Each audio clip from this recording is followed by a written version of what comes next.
Good morning বন্ধুরা, from Manali. তো সকালবেলা গাড়ি মোছামুছির কাজ চলছে, আর দেখো কি সুন্দর মানালি লাগছে সকালবেলা। গাড়ি এখন মোছামুছি চলছে, এরপর আমরা বেরিয়ে যাব বাড়ির দিকে, ব্যাক করব। অর্থাৎ আজকে আমাদের গন্তব্যস্থল টার্গেট রয়েছে দিল্লির দিকে, যাতে দিল্লির দিকে হল্ট করতে পারি। তারপর আস্তে আস্তে আরও বাড়ির কাছাকাছি পৌঁছাবো। তো এখনও আমাদের 2 থেকে 3 দিন মতো লাগবে কলকাতা পৌঁছাতে। দেখা যাক কতটা রাস্তা কভার করতে পারি। রাস্তায় কুল্লু পড়বে, সেখানে যতটা পারবো একটু টাইম স্পেন্ড করে তোমাদেরকে দেখাবো, যতটা দেখানো সম্ভব। তো লাগেজ আমাদের প্যাক, আমরাও রেডি। এবার এখান থেকে বেরিয়ে পড়বো।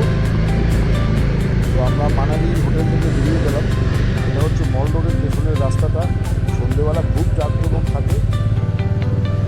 Tata bye bye Manali. এই যেখানে আমরা খাওয়া দাওয়া করেছিলাম,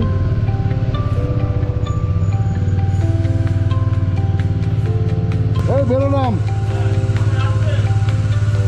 টাটা।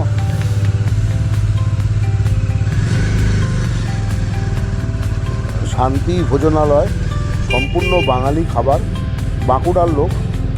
রেটও খুব কম এবং অত্যন্ত সুস্বাদু খাবার এবং ব্যবহার খুব ভালো। তোমরা যদি আসো মল রোডে, তাহলে এই শান্তি ভোজনালয়ে এসে তোমরা খাওয়া দাওয়া খেতে পারো।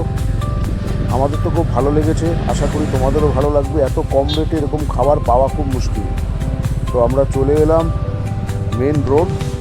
এই রাস্তাটা কিন্তু এবার পুরোপুরি নামছে, মানে আমরা যে মানালি থেকে নিচের দিকে নামছি, তোমরা রাস্তাগুলো দেখলে বুঝতে পারবে আমরা কত উপরে ছিলাম, মানে মানালি কতটা ওপর। আজকে আমাদের টার্গেট হচ্ছে দিল্লি। দেখবো কতটা টানতে পারি।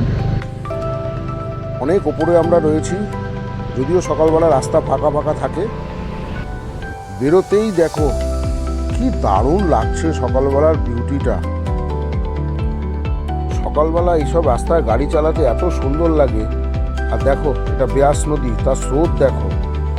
কিছুদিন আগে মানালিতে যে ফ্লাডটা এসছিল, সেই ফ্লাডটাই কিন্তু এই রাস্তাটাকে পুরো শেষ করে দিয়েছিল। আবার নতুন করে তৈরি হচ্ছে, যার জন্য রাস্তার মধ্যে দেখো কত পাথর আর সাইডে সব বোল্ডার। আর গাড়ি কীরকম আস্তে আস্তে যাচ্ছে এখান থেকে। এটা অনেকটা রাস্তা আছে খারাপ, সেই রাস্তাটার পরে একটু ভালো রাস্তা পাবো। আর ব্যাস নদীর স্রোত দেখে কিন্তু মুগ্ধ হয়ে যাচ্ছি, জলের কি দারুণ কালার। তবে এই জায়গাগুলো শেষ হয়ে যাওয়ার পরেও যে আবার রাস্তা তৈরি হয়েছে, না হলে আমাদেরকে অনেক ঘুরে যেতে হতো। তো দেখা যাক রাস্তা কতটা খারাপ পাই। বাট এই রাস্তা কিন্তু অফরুটিং টায়ার থাকলে গাড়ি চালাতে একটু সুবিধাই হয়, না হলে কিন্তু লিক হওয়ার চান্সেস অনেক বেশি থাকে। তো যদিও আমাদের অফরুটিং টায়ার আছে, সেই টেনশনটা আমাদের নেই। তোমরা যারাই কিন্তু পাহাড়ে আসবে, অবশ্যই প্রত্যেকটা ভিডিওতে আমি বলি, সেই ভিডিওতে যেগুলো দেখবে মেনলি হাইলাইট থাকে কিন্তু পাহাড়ে রাইড করতে গেলে একটা অফরুটিং টায়ারটা অত্যন্ত জরুরি। কোনো কারণে লিক হলে কিন্তু তুমি এখানে সচরাচর গ্যারেজ পাবে না, অনেক দূরে দূরে হয়তো পাবে। কি দারুণ লাগছে দেখো। আর রাস্তাটা কীরকম খারাপ দেখো, ক্রমশ ডাউনের দিকে নামছে। আর সিনিক বিউটি কি। তো মানালি ছেড়ে যেতেই ইচ্ছে তো করছেই না, বাট বাড়ি যেতেই হবে। এই বিউটির কাছে কিন্তু সত্যি সব কিছুই হার মেনে যাবে। দারুণ লাগছে কিন্তু বন্ধুরা, মানে আমি ভাবতে পারিনি আমার গাড়ি নিয়ে মানালিতে আমি আসবো, সেটাও বাস্তব হয়ে দাঁড়ালো। দেখো এই ফ্লাডে রাস্তা নষ্ট হয়ে যাওয়াতে জায়গায় জায়গায় যেরকম খারাপ। সকালবেলা সুন্দর মানালির ভিড় লাগছে। আর দেখো ব্যাস নদীটা বয়ে গেছে সেরকম কত সুন্দর। দেখো ব্যাস নদী কি ফোর্স চলে।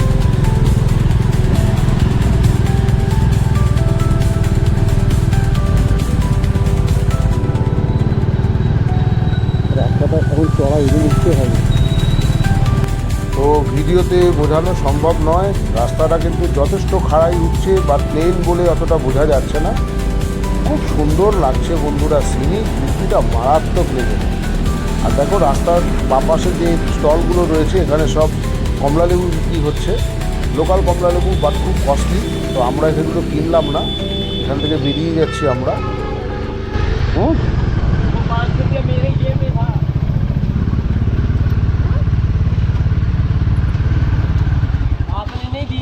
फालतू मैंने जेब में से डाल दिया था ना, वो मेरी जेब में निकला 500, मेरी जेब में था ही नहीं 500। आपने तो जेब में घुसाया नहीं पैसा? घुसाया मैडम जी 500 रुपया। नहीं नहीं नहीं नहीं नहीं, आपने हाथ में ही रखा था पैसा, आपने हाथ में ही पैसा रखा था। मेरे पास 500 एक और भी था। अरे वो क्या था मालूम नहीं, आपने पैसा हाथ में ही रखा था। आप पैसा जेब में क्यों, जेब से क्यों निकालोगे जब खुला दूसरे से मांग रहा है? आपसे कोई गलती हुई होगी। घुसाया नहीं मैंने। नहीं नहीं, आपने हाथ में ही था। उसने बोला भैया देखिए तो आपको कितना नोट किया। अगर उनका गलती, मेरे पास था 500 को और एक। नहीं वो आपका कोई गलती होगा, आपने पॉकेट जेब में नहीं डाला। नहीं, हाथ में ही था। आप तो दूसरे से खुला। आपने क्या बोला, आपने हमको दिया, हमने देखा भी नहीं, उससे खुला मांग रहे थे, तो जेब में कहाँ से घुसाएंगे? आपका तो हाथ में भी पैसा नहीं था। मेरे पास आपका कोई गलती हुआ होगा। গল্পটা হয়েছে কি বন্ধুরা, আমরা একটা পেট্রোল পাম্পে তেল ভরাতে দাঁড়িয়েছিলাম, তো সেখানে 900 950 টাকার মতো তেল হয়েছে। তো আমার ওয়াইফ হাত থেকে বার করে টাকা দিয়েছে, তো 500 টাকার নোট দিয়েছে। দেওয়ার পর হাতে নেওয়ার পর ছেলেটা হঠাৎ আমার ওয়াইফ বললো যে দেখুন তো একটা নোট বেশি গেছে নাকি। তো হাতেই নোট ছিল, ও দেখে বললো যে হ্যাঁ একটা নোট বেশি এসছে, তো নোটটা ফেরত দিয়ে দিয়েছে আমাদের। এখন এসে বলছে যে ওই নোটটা নাকি ফেরত নয়, ওটা অন্য কারোর নোট। সে তো পকেটেই হাত দেয়নি, হাতেই তার টাকা ছিল, তাহলে অন্যের নোট হয় কীভাবে? তো এরকম বিভিন্ন রকম স্কিম ঘটে। তোমাদের কাছে গোফরোর ভিডিও যদি থাকে তোমরা দেখালে সেটাকে প্রুফ করতে পারবে। আমি যেটা প্রুফ করে দিলাম গোফরোর ভিডিওতে, যে সে টাকাটা নিয়ে পকেটে ভরেই নি, তাহলে ওটা আমাদেরই টাকা ছিল। যাই হোক, তো এরকম ঘটনা রাস্তাঘাটে ঘটেই থাকে, সেগুলো নিয়ে অত কনসাস হলে হবে না। সঠিক প্রুফ থাকলে সব জায়গা থেকেই রিলিফ পাওয়া যায়। আর দেখো দূরে স্নো ক্যাপ মাউন্টেন দেখা যাচ্ছে, গোফরোতে কতটা দেখানো যাচ্ছে জানি না। কি দারুণ লাগছে ওয়েদার, নীল আকাশ, সাদা মানে মেঘগুলো পুরো তুলোর মতো আকাশে মনে স্থির হয়ে রয়েছে। তো আমরা চলে এলাম প্রায় কাছাকাছি, কুল্লুর কাছাকাছি। তবে দেখো এখানে যে ট্রলারটা যাচ্ছে, ট্রলার না বাস জানি না, এইগুলো কিন্তু অনেক বাইকারদেরকে আমি দেখেছি ভিডিওতে, তারা কিন্তু না দেখেই ওভারটেকিং করতে যায়। সেটা করাটা একদমই ঠিক নয়। দেখো রাস্তা কত খারাপ এখানে, মানে ফ্লাড এসে মানালিকে তছনছ করে দিয়েছিল। বাট লোকের একটা বদ্ধ ধারণা আছে, অনেকের কাছে আমি শুনেছি এই হিমাচল আসার আগে মানালি নাকি ফ্লাডে ভেসে গেছে, এটা হয়েছে ওটা হয়েছে। বাট যেটা রটে সেটা কিছুটা বটে, বাট টোটাল সে ব্যাপারটা কিন্তু তা নয়। সেটা প্র্যাকটিক্যালি যারা সামনে থাকবে তারাই কিন্তু উপভোগটা করতে পারবে। আমি আসার আগে অনেকে আমাকে বলেছিল এই সময় মানালিতে অবস্থা খুব খারাপ। বা সত্যি বলছি বন্ধুরা, আমি সবথেকে ভালো ট্রিপ মনে হয় লাদাখের থেকেও আমি কিন্তু হিমাচল ট্রিপটা কিন্তু সবথেকে সুন্দরভাবে কিন্তু করে এসেছি।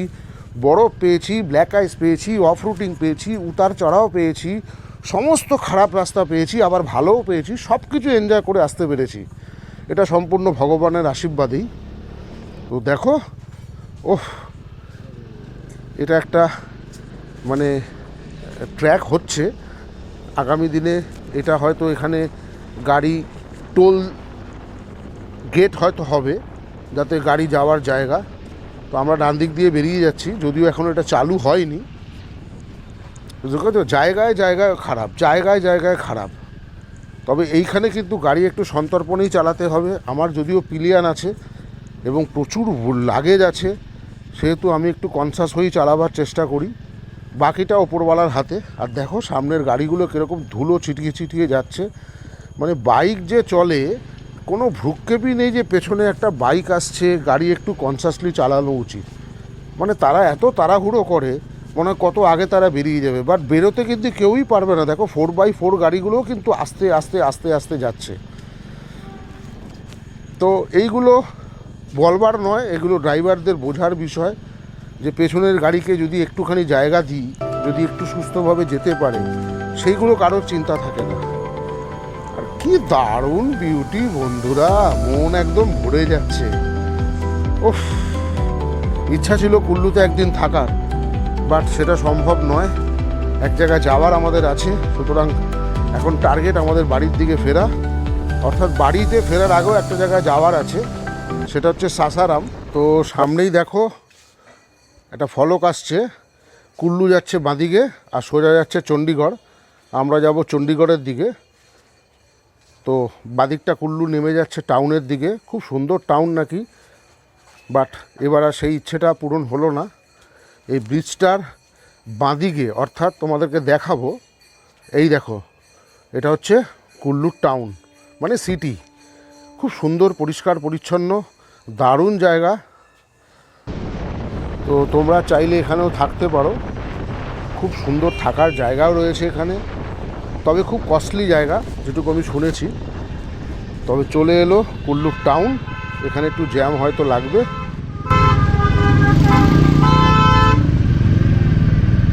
দেখো জ্যাম লাগিয়ে দিয়েছে।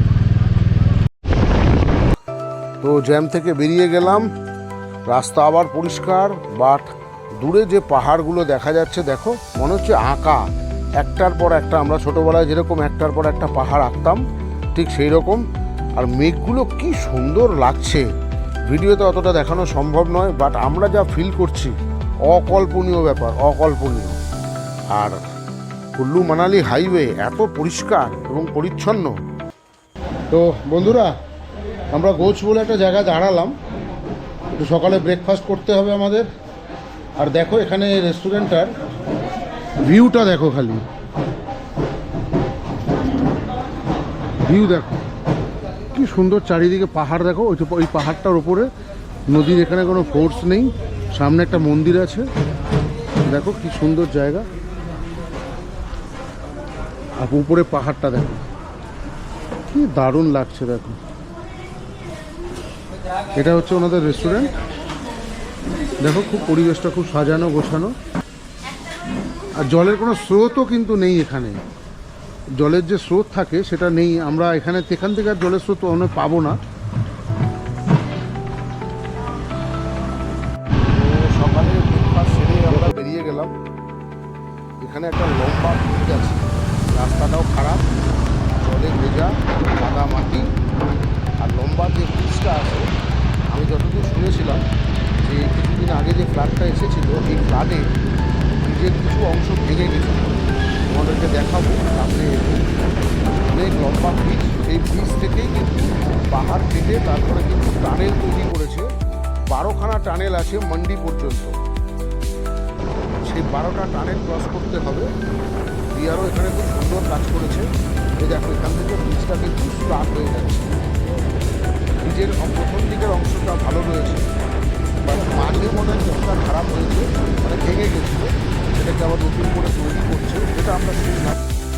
সামনে তোমাদেরকে দেখতে পেলে তোমাদেরকে অবশ্যই দেখাও। এই দেখো এইখান থেকে ব্রিজটা ব্রেক হয়ে গেছে, দেখো ডান দিকে ব্রিজটা কীরকম ব্রেক হয়ে গেছে, সেটাকে আবার নতুন করে তৈরি করছে। দেখো দুই জায়গাতে ব্রেক হয়েছে, মানে কীরকমভাবে ক্ষতিগ্রস্ত করেছে মানালিকে। অনেক দিন যান চলাচল বন্ধ ছিল, অনেক রকমের প্রবলেম হয়েছিল।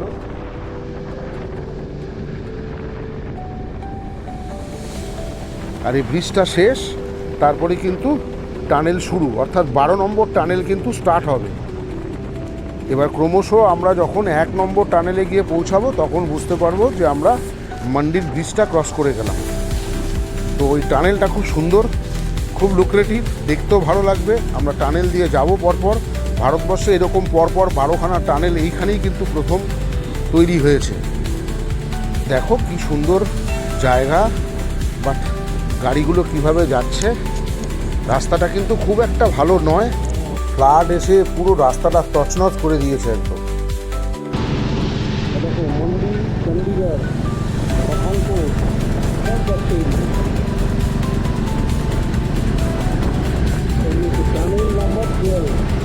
তো টানেলে আমরা এন্ট্রি করছি। তোমরা দেখো, এনজয় করো বন্ধুরা। ভালো লাগলে ভিডিওগুলোকে একটু লাইক করে দিও। দেখো আবার একটা টানেল চলে এলো, এখন টানেলের পর টানেল চলবে। তো আমরা যেভাবে গাড়ি টানছি তাতে আমার মনে হয় 3টে, 3:30 কি 4টের মধ্যে আমরা দিল্লি ঢুকেই যাব। তো অনেকে আমাকে শুনেছি বলেছে তো আমি খুব স্লো গাড়ি চালাই, রাস্তায় হল্ট করে করে যাই। অ্যাকচুয়ালি যারা বলে তারা সব গ্রুপে রাইড করে, তো গ্রুপে প্রচুর লোক রাইড করে ঘন্টায় এত কিলোমিটার, ঘন্টায় ওদের উদ্দেশ্য থাকে হচ্ছে এখান থেকে ওখানে পৌঁছাতেই হবে। বাট আমার মতে ঘোরাফেরাটা সম্পূর্ণ ব্যক্তিগত ব্যাপার। যদি ঘুরতে গিয়ে ঠিকমতো রিল্যাক্সেশন এবং টাইম স্পেন্ড করতেই না পারলাম, তাহলে লাইফে স্মৃতি করে রাখবোটা কি? তো আমি একটুখানি সেইভাবেই রাইড করি যাতে জীবনে এক জায়গায় আমাকে সেকেন্ড টাইম না গেলেও বছরের পর বছর আমার স্মৃতিটা মনে থাকে। তবে অবশ্যই এক জায়গায় পরের বছর 2 বছর পর পর যাবো অবশ্যই, বা স্মৃতিগুলো যাতে ভোলা না যায় তার জন্য আমি রাইডটা করি। এবং টোটাল রাইডটা আমি একা করেছি এবং এখনও পর্যন্ত রাইড শেষ হয়নি। যখন বাড়ি ফিরতে পারবো তখন মনে করবো যে রাইডটা কমপ্লিট করলাম। তো এটা আমার অনেকে অহংকার ভাবতে পারে, এটা অহংকার নয়, বাট এটা আমার জীবনে একটা সাকসেস। বা দলে থাকলে এই রাইডগুলো এরকমভাবে করা সম্ভব নয়। দেখো এখানে পাহাড়টা কেটে রাস্তাটা তৈরি হয়েছে। ও বন্ধুরা, কোন জায়গা দিয়ে যাচ্ছি তোমরা জাস্ট দেখো। গাড়ির গতিবেগ দেখলে তোমরা বুঝতে পারবে যে গাড়ি কত জোরে চলছে। কিন্তু কারণ না হলে হয়তো দিল্লিতে ঢুকতে আমার সন্ধে হয়ে যেতে পারে। আমি চাইবো না কখনো দিল্লিতে আমি সন্ধেবেলা ঢুকি। তাহলে লাস্ট দিল্লিতে গিয়ে একটুখানি যদি বিকেলবেলা মার্কেটেই না ঘুরতে পারলাম, একটু নিত্য নতুন রকমের খাবার দাবার না খেয়ে যদি একটু এনজয় না করতে পারলাম, রিল্যাক্সেশন না করতে পারলাম, কালকে আবার সকালবেলা সেই রকম রাইড আবার চালু হবে। তো কন্টিনিউ রাইডের মধ্যে রিল্যাক্সেশন এবং একটু আনন্দ উপভোগ করা, এই সময়টাও কিন্তু প্রয়োজন। অনেকে এটা বুঝতে চায় না, যাক সেটা তাদের ব্যক্তিগত ব্যাপার। বাট আমি রাইড করি কিন্তু নিশ্চিন্তে রাইড করি এবং চেষ্টা করি সময়টাকে উপভোগ করার জন্য। তোমরা যারা দেখছো তারাও আশা করি আগামী দিনে আসলে এইভাবে রাইড করে তোমরা জায়গাটাকে উপলব্ধি করতে পারবে, উপভোগ করতে পারবে এবং জীবনে স্মৃতি করে রাখতে পারবে। তো আমরা খুব কাছাকাছি পৌঁছেই গেছি, আর বেশি দূর নেই। তবে কিলোমিটারটা এখানে দেখতে পাচ্ছি না। তবে অসাধারণ লাগছে বন্ধুরা। এই টোটাল হিমাচলের ট্রিপটা আমার কাছে এক্সিলেন্ট লাগলো। জীবনে একটা বিশাল বড় স্মৃতি হয়ে থাকবে। যেহেতু আমি একা ছিলাম সেহেতু টোটাল ডিসিশানটা আমার নিজের এবং আমি নিজে ডিসাইড করে সেইভাবেই কিন্তু রাইডটা করেছি যাতে আমাকে ঠিক টাইমে ঠিক জায়গায় আমাকে পৌঁছতে পারে। আর দেখো কি দারুণ বিউটি বন্ধুরা। এই জায়গাগুলো ছেড়ে কিন্তু মন চায় না যেতে, কিন্তু উপায় নেই, বাড়িতে যেতেই হবে। কারণ বাড়িতেও ওয়েট করছে কবে আমরা ফিরবো। এত বড় একটা রাইড করে নিশ্চিন্তে ফিরতে পারলে বাড়ির লোকেরাও একটু শান্তি পায়। তো দেখো দূরের আকাশটাকে কি সুন্দর লাগছে, মেঘগুলোকে এত সুন্দর লাগছে। আমরা থাকি কলকাতায়, এইসব জিনিস দেখতেই পাই না, এগুলো একমাত্র পাহাড়ে আসলেই কিন্তু দেখা যায়। অসাধারণ দৃশ্য বন্ধুরা, অসাধারণ দৃশ্য। এই 12টা টানেল ক্রস করে চলে এলাম, বুঝতেই পারলাম না। দারুণ লাগলো কিন্তু বন্ধুরা। এনজয়মেন্টের কোনো খামতি আমি চেষ্টা করি না রাখার। যারা আগামী দিনে আসবে তারা যদি কোনো রকমের কোনো প্রয়োজন পড়ে অবশ্যই আমার সঙ্গে যোগাযোগ করতে পারো। আর বিশেষ করে বাইকার্স অ্যাডভেঞ্চার চ্যানেলটা ফলো করবে। ফলো করলে তোমরা সমস্ত কিছু তথ্য কিন্তু এখানে মোটামুটি পেয়ে যাবে। তো চণ্ডীগড় আর 12 কিলোমিটার মতো দেখাচ্ছে। আমরা আশা করি খুব তাড়াতাড়ি চণ্ডীগড় পৌঁছে যাব এবং চেষ্টা করব বিকেলের আগেই, মানে সন্ধ্যের আগেই যদি দিল্লি ঢুকে যেতে পারি। না হলে কিন্তু সেই দিল্লির জ্যামে যদি পড়ে যাই তাহলে কিন্তু মোটামুটি রাত ভালোই হবে। দিনের আলোর মধ্যে পৌঁছতে পারলে জ্যামটাও পাবো না এবং সন্ধ্যাটাকে এনজয় করতে পারবো। তোমরা দেখো, এনজয় করো, ভালো লাগলে লাইক কমেন্ট করো এবং শেয়ার করো কিন্তু।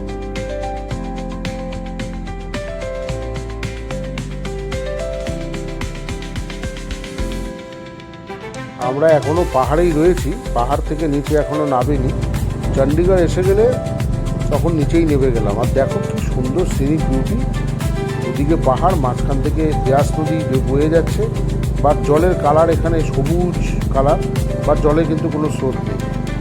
অসাধারণ লাগছে বন্ধুরা। তো আমাদের তো এনজয় সুন্দর করলাম, তোমাদেরকে আশা করি এনজয় করাতেও পারলাম। আর পাহাড়ের মাঝখান থেকে এরকম রাস্তা কেটে তৈরি করা, সত্যি হ্যাটস অফ টু বিআরও, যে তারা আমাদের রাইড করার এবং গাড়ি যাওয়ার জন্য এত সুন্দর করে রাস্তা করে দিয়েছে। এবং প্রতিনিয়ত রাস্তাগুলোকে মেনটেনেন্স করে যাতে অন্যান্য গাড়ির কোনো অসুবিধা না হয়। দারুণ দারুণ। গতকালকেই এইখানে শুনলাম যে পাথর পড়ে রাস্তা ব্লক হয়ে গেছিলো, বাট 1 ঘন্টার মধ্যে কিন্তু বিআরও সেই রাস্তা ক্লিয়ার করে দিয়েছে। যদিও এটা হাইওয়ে, রাস্তা সবসময় ক্লিয়ার রাখতেই হবে, নাহলে যান চলাচল পাহাড়ে যদি না ঠিকঠাক থাকে তাহলে সব কিছুই কিন্তু ক্ষতিগ্রস্ত হয়। তো দেখো বন্ধুরা, আমরা দিল্লি টাউনে ঢুকে গেলাম। তবে যেটা ক্যালকুলেশন ছিল যে 505 কিলোমিটার মানালি থেকে দিল্লি স্টেশন পর্যন্ত 9.5 ঘন্টা মতো লাগা উচিত। আমাদের এক্স্যাক্টলি 9.5 ঘন্টা থেকে 10 ঘন্টার মতোই লাগলো। এখন বাজে বিকেল 5:30 পৌনে 6টা। তো এখনও এখানে দিনের আলো ভালোই রয়েছে। তো আমরা ঠিক টাইমের মধ্যে সব কিছু এনজয় করে রাস্তায় দাঁড়িয়ে ভিডিও করলাম, সমস্ত কিছু করে আমরা কিন্তু ঠিক টাইমে পৌঁছে গেলাম। মানে ইচ্ছে থাকলে উপায় হয়, বাট সন্ধ্যের আগেই দিল্লির জ্যামটা যদি ক্রস না করতে পারতাম না, তাহলে মোটামুটি 3-4 ঘন্টা আরও এক্সট্রা ধরে নিতে হবে। আর দেখো দিল্লি শহরটা কি সুন্দর লাগছে, মনে হচ্ছে লন্ডনের কোনো জায়গায় এসছি। দিল্লির ক্যাপিটালে এই সাদা সাদা বাড়িগুলো দেখলে লন্ডনের বাড়িগুলো যেরকম টিভিতে দেখি আমরা সেরকম মনে করছে। তো দারুণ লাগছে বন্ধুরা। এখনও জ্যাম শুরু হয়নি, তার আগেই হয়তো আমরা হোটেলে ঢুকে যাব। সেই আমাদের পুরনো হোটেল যেখানে আমরা ছিলাম সেটা তোমাদেরকে দেখাবো গিয়ে। তারপর বিকেলবেলা কিভাবে এনজয় করছি সেটাও তোমাদেরকে দেখাবো। তো বন্ধুরা, আমরা আজকের জার্নিটা যথেষ্ট উপভোগ করলাম, খুব ভালো লাগছে। চলে এলাম দিল্লি স্টেশনের সামনে। মার্কেট দিয়ে ঢুকতে হবে এখান থেকে ঢুকলে তবে পাবো আমাদের হোটেল। বন্ধুরা, চলে এসেছি আমরা সেই দিল্লিতে, আবার সেই পুরনো হোটেল দিল্লিতে তোমাদের দেখাচ্ছি। আর এই দেখো মার্কেট, দিল্লির পুরো মার্কেট। এটা হচ্ছে নতুন বাজার। এই হচ্ছে রুম, এই হচ্ছে বেড, সিঙ্গেল বেড, ওখানে ডবল বেড, এসি আছে, টিভি আছে, জামা কাপড় রাখার কভার আছে, এখানে হেলমেট রাখার জায়গা রয়েছে। বাথরুমটা দেখো, বেসিন আছে। স্টেশনের একদম গায়ে তোমরা আসলে পাহাড়গঞ্জ, তোমরা এখানে থাকতে পারো খুব চিপ রেটে। এখানে ভালো সার্ভিস পাওয়া যায়, তোমাদের দেখাচ্ছি।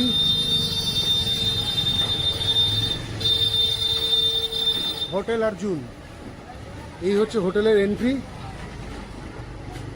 আর ইনি হচ্ছেন ম্যানেজার, খুব ভালো মানুষ।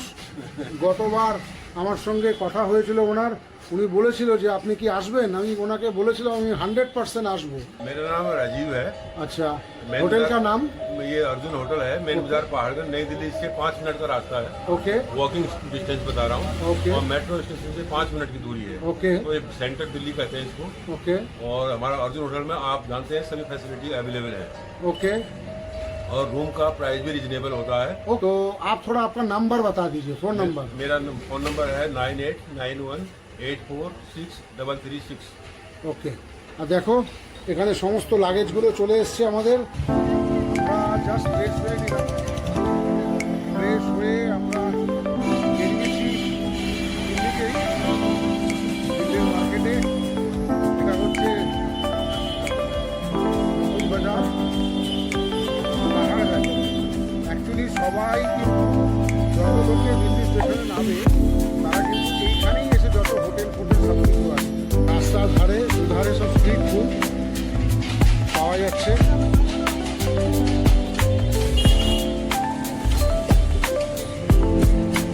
ভ্যারাইটিস টাইপের স্ট্রিট ফুড, বিশাল মার্কেট। সন্ধেবেলা এই জায়গাগুলো এতটা জনবহুল এবং ক্লামজি লাগে। চারিদিকে বিল্ডিংগুলোতে লাইট জ্বলছে, হোটেলগুলোতে কি সুন্দর লাগে না, মনে হয় একটা বাইরে কোনো জায়গায় চলে এসেছি।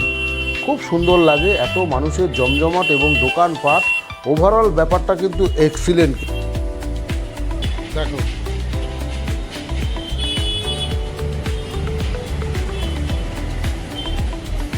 এটাকে বলে চিকেন শর্মা রোল, এই আমাদের দিয়েছে। দাম 50 রুপিস। কেমন লাগছে? ভালো। চিকেনটা জুসি আছে, প্লাস রুটির ওপরে র্যাপ করা চিকেন কিমা।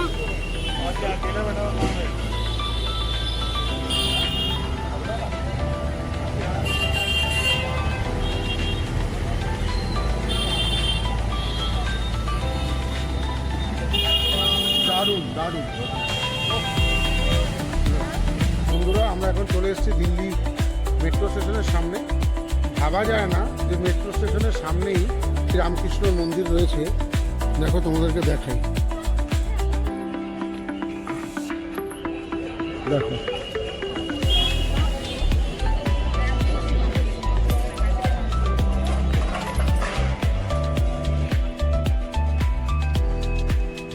আর রামকৃষ্ণদেবের মন্দির থাকলে স্বামী বিবেকানন্দর মূর্তি থাকবে, এটাই স্বাভাবিক।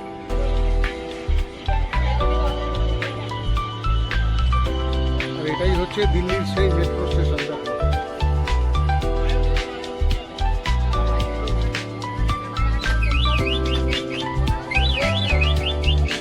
তো অলরেডি 8টা বাজে, আমরা আর বেশি দূর যাবো না কোথাও, জাস্ট রাতের ডিনারটা করবো এখানে, করে আমরা হোটেলে চলে যাবো।